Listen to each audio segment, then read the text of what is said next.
Hey, thanks for tuning in. Today, let's talk about AI. What you're seeing right now is a digital version of me that's generated using a tool called HeyGen, which is an awesome AI video generator that lets you create video using your own or any built-in avatar, so you don't have to be in it physically. Just kidding, I'm too broke to purchase their plan, but I do have my notes written out in case I forgot my train of thoughts. Wait, where was I? Let's first talk about how far in the AI world are we and the future of AI. Let's start with a story. Throw back to 6 years ago when I was a programmer. So I was building a side project, and all of a sudden I had a thought. What if we could program something to program for us? That would be so awesome. And then life will be so much easier and better. And then guess what? At the end of last year, the release of GPT made it into reality and starting to make English as a new programming language. Now we can literally ask GPT to write code to build a web or mobile app, or debug code, or use Python to do most data manipulations tasks for us. Of course, it will be helpful to understand the domain knowledge first, which is the art of prompting by asking the right question. Just to learn a little bit more about the history of AI, actually let's ask GPT this question. Alright, so this is the answer from GPT about a list of major events in the history of AI. So in 1997, IBM's Deep Blue defeated world's chess champion. And then there was a Jeopardy. The AI won the Jeopardy game in 2011. And I remember when the AlphaGo news came out, the AI beat the world champion Go player in 2016. And there's also self-driving cars, of course. And then there was Sophia robot, lovely lady, very smart, intelligent. I remember seeing a video of her interacting with people and answering questions perfectly. And then there was a deep fake video of Tom Cruise. There were other things that went viral recently but didn't last long, such as NFT. But why GPT is not vanishing yet? I think the reason is its value. NFT faded because it didn't have much of real value, unless most people could actually use it as digital currency for transactions to make life easier.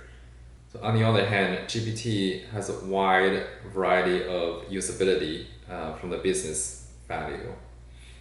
I don't know about you, but I'm proud to say that this is definitely a big step towards the next human evolution. Think in a bigger level. We are a human species living on Earth in the past millions of years, and we just created something intelligent that could help us answer most of our questions flawlessly. Almost like having that one friend who's always got an A+ in school and literally knows everything. So how has GPT changed my life? I use GPT mostly at work. As a data scientist, sometimes I use it as a Stack Overflow to help me code when I get stuck, or when I need to learn something that I didn't know before, or simply just help me brainstorm ideas. Others also may use it to help write their emails, essays or blogs, or even homeworks, of course. On the business side too, such as Snapchat, they integrate GPT with their app, so you can have someone to chat with when you're bored. Because why not? It's intelligent, cohesive, and engaging. Of course, everything has a shadowy outer ego. As the GPT is going viral, there are other consequences that causes some negative impacts. Like Check's share dropped 50% because many students start to find their homework solutions from GPT. Even though later Chegg quickly adapted the trend and created a checkmate as a tool that's integrated with GPT that helps students to learn more effectively. And of course, the ultimate AI fear is, what if they had consciousness? I'll be back. Ha! You did not gonna say that, did you? That's what you always say.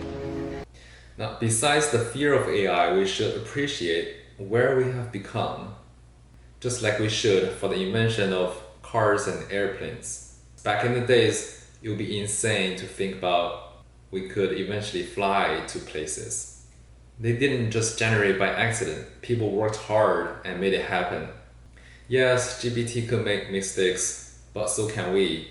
And we are trained on decades of information. So what can AI generate? It can generate text using a large language model, such as GPT, chatbot, or even programming code, like I mentioned earlier. You can also generate images. It can be text to image or image to image using stable diffusion. And you can generate audio. Yeah, that could be risky. Probably gonna need some rules to control that.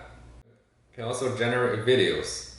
Just like Coca-Cola just released their recent commercial that was generated by AI, and can also be a virtual person, like I mentioned at the beginning. And to take a step further, I read a news recently that there was a new technology called alter ego that's built by MIT students recently that allows us to browse the internet using our minds. So just think what we can do with that. We can cheat in the exam? Of course not. Also imagine combining that with GPT. Ooh, everyone will be a walking genius. With all that great ability that AI can generate, it comes with risks. For example, it could be challenging to identify what's real and what's not, because some published contents nowadays could be generated, so the contents we're watching in the future could be generated on the generated contents. And there will be less real contents from us, but more generated information. Is that what we wanted? Or would we mind reading a book that's generated by AI or listening to a music that's not sung by an actual singer? Before you go, I wanted to share some precious advice that I received from someone before. GPT is great, but use it wisely. It's not because some of the answers is not accurate. The fact is that it comes in handy when we need help understanding things. But you can't rely on GPT to think for you, such as brainstorming ideas or problem-solving tasks that requires critical thinking.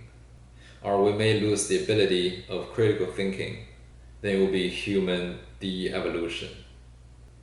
That's the scary part. Thanks for staying with me so far. You may be curious why I'm wearing sunglasses in the room at night. Because I'm weird. So you can't see me looking at the notes right now. Hey, like if you found this interesting, and comment your thoughts below to share how you think about AI. Peace. What you're seeing right now is a digital version of me.